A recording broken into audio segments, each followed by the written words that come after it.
10th class, बहुत बहुत स्वागत है आपका मेरे अपने एक चैनल पर। बच्चों, आज हम व्याकरण में छंद कराएंगे। छंद जो है ये बच्चों 2 नंबर का आता है और आपको पता होना चाहिए कि ये 2-2 नंबर को आपको अनदेखा नहीं करना है। अगर आपको नंबर बहुत अच्छे लाना है हिंदी में तो आपको समास अच्छे से याद करना है, जो कि मैंने वीडियो पहले सेंड की थी। रस में भी 2 नंबर आएंगे, अलंकार है, छंद है, तत्सम तद्भव है और उपसर्ग और प्रत्यय है, संधि है, लकार है, रूप है। आपको ये सारी वीडियो मैं सेंड करूँगी। थोड़ा थोड़ा पहले हम लेकर के चलते हैं। पहले हमने आपको समास समझाया था और अब हम छंद समझाएंगे। बच्चों, छंद का अर्थ यहाँ पर गणना करने से है। गणना करना यानी गिनती करना। अब सवाल ये उठता है कि हम किसी कविता की गिनती कैसे करें। तो हमें जो है 2 तरह से हम इसकी गिनती कर सकते हैं। एक तो गिनती करने के लिए हमें लघु वर्ण की सहायता से, जिसे लघु वर्ण जिसे हम जिसका चिन्ह एक की तरह होता है दिखाते हैं। अब ये लघु वर्ण काय काय में लगता है, तो ये लगता है छोटा आ में, छोटी ई में, छोटी ई की मात्रा, छोटा ऊ, छोटे ऊ की मात्रा, री और चंद्रबिंदी। और साथ ही बच्चों संयुक्त में भी एक लगता है। संयुक्त में भी ये एक लगेगा और संयुक्त से पहले वाले में एस लगेगा, यानी 2 लगेगा। अब इसी तरह से बच्चों इस बात पे ध्यान दीजिएगा, अगर आपका क लिखा है, मान लीजिए ये का लिखा है, तो का पर 1 लगेगा। अगर का पर छोटी ई की मात्रा है तब भी 1 लगेगा, का पर छोटे ऊ की मात्रा है तब भी 1 लगेगा। इसी तरह से अब आप देख लीजिए दीर्घ वर्ण। दीर्घ वर्ण जिसे हम गुरु वर्ण कहते हैं, ये काय में लगेगा। एक तो इसका चिन्ह जो है वो एस की तरह दिखता है, जिसे हम 2 कहते हैं। अब ये लगता काय में है, ये लगता है बड़ा आ, बड़ी आ की मात्रा, बड़ी ई की मात्रा, बड़ा ऊ, बड़ी ऊ की मात्रा, छोटा ए और बड़ा ए, इनकी भी मात्रा में। और साथ ही छोटा ओ, छोटे ओ की मात्रा, बड़ा ओ, बड़ी ओ की मात्रा में भी लगता है। जैसा कि मैंने लिख रखा है, का में बड़े ऊ की मात्रा लगाई तब भी 2 लगेगा। का अगर हमने केवल 1 ही करा है तो 1 लगेगा और का पर छोटी ई की मात्रा है तब भी 1 लगेगा।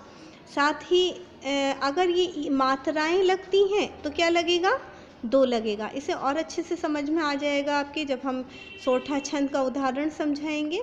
साथ ही बच्चों यहाँ पर जो अंकी बिंदी है इसमें भी 2 लगेगा।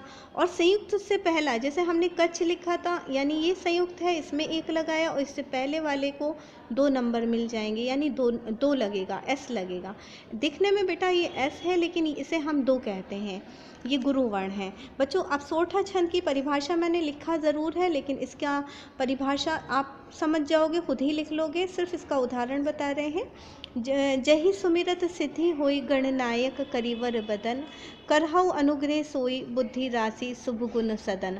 तो बच्चों जही का यहाँ पर जा है, तो यहाँ पर हमने 1 लगाया। हाँ पर छोटी ई की मात्रा है, इसलिए इसमें कौन सा वर्ण लगाया, लघु वर्ण लगाया। सा पर छोटे ऊ की मात्रा, इसलिए लघु वर्ण लगाया। माँ पर छोटी ई की मात्रा, इसलिए लघु वर्ण लगाया। रा है तो भी लघु वर्ण लगेगा। बच्चों ध्यान दीजिएगा, जहाँ पर छोटा ऊ, छोटी ई, ये जहाँ पर ये आ जाएंगे, इनकी मात्राएं आती हैं तब भी लघु वर्ण लगेगा, उसमें तब भी लघु वर्ण यानी 1 लगेगा। जैसे कि मैंने लगाया। अब औ की मात्रा आ गई, जैसे कि इसमें हमने आपको बताया था कि ये औ की मात्रा, तो जहाँ पर औ की मात्रा आ जाएगी वहाँ पर एस लगेगा, यानी 2 लगेगा और यहाँ पर 1 लगेगा, क्योंकि यहाँ छोटी ई है। अब इसको इनकी गणना कर लें, 1 2 3 4 5 6 7 8 9 10 11, यानी सोठा छंद का पहला चरण यहाँ पर समाप्त होता है। सोठा छंद जिसमें 4 चरण होते हैं, ये दोहे का उल्टा होता है। इसके पहले और तीसरे चरण में 11-11 मात्रा, दूसरे और चौथे चरण में 13-13 मात्राएं आएंगी। तो बच्चे, जैसे हमने परिभाषा बताई उसी तरह से आप इसे देख लीजिए। अब देखिए इसमें कितनी मात्राएं आती हैं। ये गा है, क्योंकि सिंगल है इसलिए 1 व्यंजन है, गा में 1 लगेगा, अड़ा में 1 लगेगा। ना पर आ की मात्रा आ गई, इसलिए इसमें 2 लग जाएगा, यहाँ पर 1 लग जाएगा, यहाँ पर 1 लग जाएगा। इसी तरह से का है, इसमें 1 लगेगा, इसमें 1 लगेगा और इसमें 1 लगेगा, इसमें 1 लगेगा। ई की मात्रा आए तब भी 1 लगेगा, बड़ी ई की आती तो 2 लगता। अब यहाँ पर बदन है, बा पर एक, इस पर एक, और दा पर और ना पर भी एक।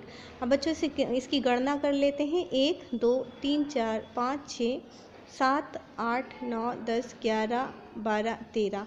हमने कहा सोठा छंद, जिसमें 4 चरण होते हैं। बच्चों अब चरण कैसे हो जाएगा? पहला चरण ये हो गया कौमे तक, दूसरा चरण ये हो गया कौमे के बाद, तीसरा चरण कौमे तक, और चौथा चरण कौमे के बाद तक। तो बच्चों इसमें इसी तरह से इसकी गणना कर लेते हैं। एक, इसमें एक, इसमें एक, अब इसमें एक। अब गा में रा की खड़ी पदेन मात्रा यानी संयुक्त वाला मामला आ गया यहाँ पर। तो यहाँ पर हम क्या लगा देंगे? 2 लगा देंगे।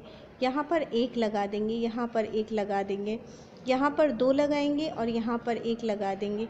यहाँ पर एक चरण समाप्त हो गया, यानी तीसरा चरण समाप्त हुआ। अब इसे गिन लीजिए।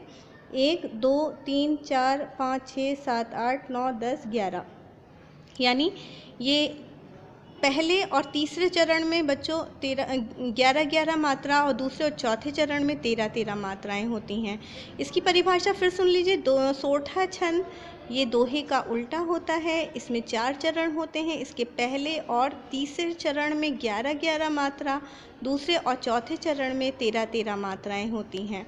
अब आप देख लीजिए, इसमें क्योंकि दा में धा है इसलिए यहाँ पर हम 2 लगाएंगे, यहाँ पर 1 लगाएंगे, यहाँ पर 2 लगाएंगे क्योंकि आ की मात्रा है, यहाँ पर सा पर छोटी की मात्रा इसलिए 1 लगाएंगे, यहाँ पर 1 लगाएंगे, यहाँ 1 लगाएंगे, यहाँ पर 1 और यहाँ पर 1।